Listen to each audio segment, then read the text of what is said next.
Roger, it looked like a comfortable straight sets win until the third. What happened there? Yeah, I think I missed my chance at 3-love 30. Thought I really could have maybe taken more advantage of those couple of points, but look, he came back into it, and I only had one break difference, so I knew he can play one great game, and he's back in it. So that's kind of what happened, really. I mean, maybe I could have definitely served a bit better at a particular stage, but look, I was already happy being up, 2-0 in the break. So it's just important to get out of the tiebreaker, I think.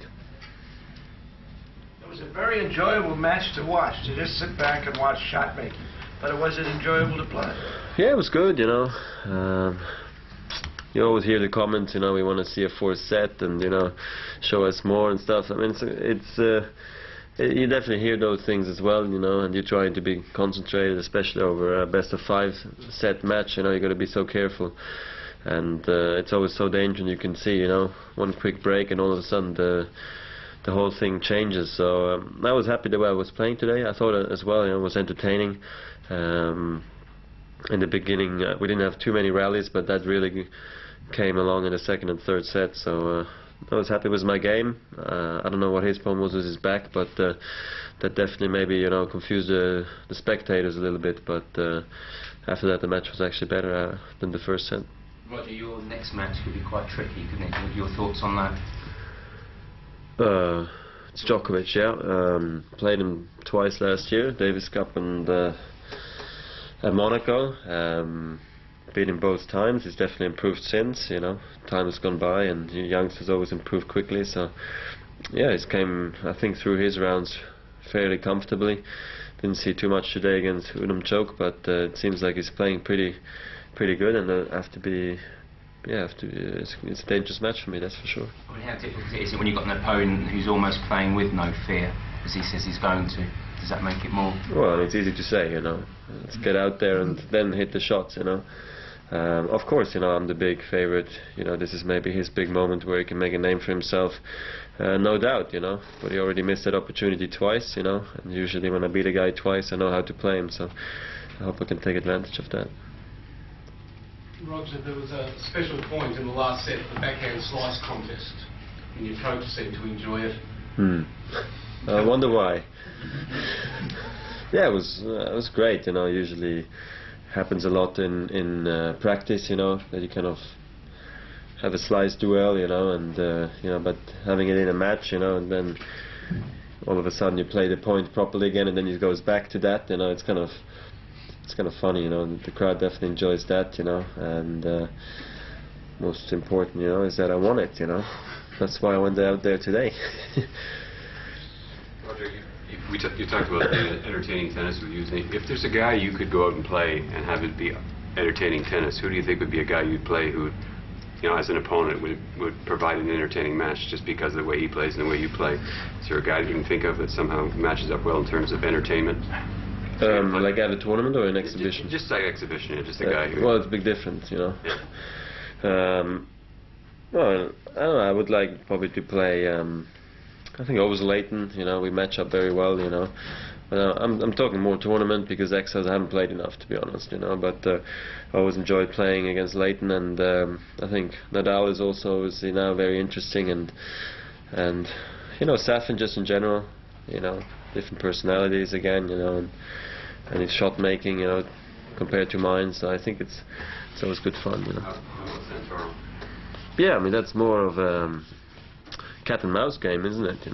Than anything else. So as well, you can count him in there. Yeah, absolutely. I like playing him as well. Well, you mentioned Nadal. What do you think about the way he's serving, and what do you think he needs to improve on his serve? Look, I think he made a few changes. So far, so good. Hasn't lost, So yeah, he's coming through his matches like he's supposed to. Next round, he's playing against a friend of mine, so it's going to be interesting to see if he can put him away as well. But I think it's going to be a tough match for him. They've never played, and that's going to happen to him many more times. He's going to play against somebody who he hasn't faced yet. But he's playing well. It's a good start to the season for him. Sam is in Chennai, and he's fit here, so that's what counts, and he's still going. And yeah, he needs to know himself what he wants to improve. So it seems like he hasn't had a little change on his serve. But Which were the changes? I mean, ask him. No, ask me. How much of your practice was Stan away from Davis Cup over the years? A lot? What's that? How much of your practice was Stan over the years away from Yeah, Davis I mean Cup? quite a bit. You know, I think the first time we hit was at the National Tennis Center. Like I don't know, 5 years ago now. It's been quite some time, and I never heard of him before. You know, and Peter Carter told me this is good junior from the French-speaking part, and you know he's willing to come up if you're ready to play. That's sure. You know, bring him up and.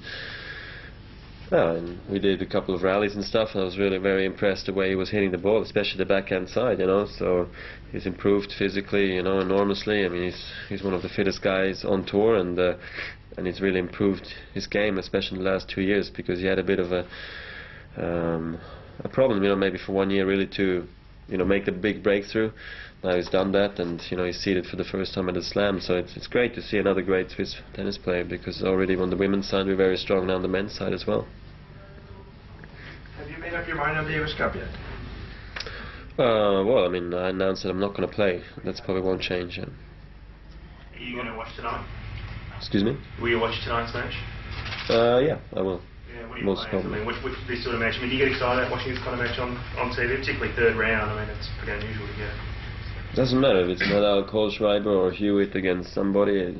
Well, it's for me the same. I enjoy watching night sessions at Grand Slams. You know, see them battle it out, and this one is definitely entertaining because I know the guys very well since a long time, and these are the guys, you know, the strongest guys basically have on tour. You know, so it's going to be entertaining match. I think the last one they've played here was a 5-set thriller, and they've played the Davis Cup since. So no, I think it's going to be a close match. Don't know who to give the favourite to, really. No, 2 English questions, please. To give you a nice feeling watching, you know, two blokes who, two of your strongest rivals are knocking the stuffing out of each other in the third round. Yeah, it's good, you know, to see an early contest like this in the tournament, not having to wait for it, you know, till the semis or something. So, because you're never sure if both are going to get through. So, kind of for me and Raf and everybody the same thing too. But it's good to see them face off, you know, because I always wonder, you know, if it's just going to come down to the day form, or if just somebody's just improved more than the other now. So one guy's just finished a great season, the other guy just won Davis Cup, so it's going to be a great match, I think. Roger, late in the third set you had 0 challenge shots left.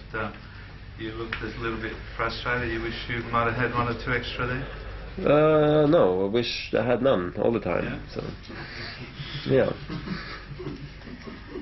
Okay. Nothing's changed. You know that.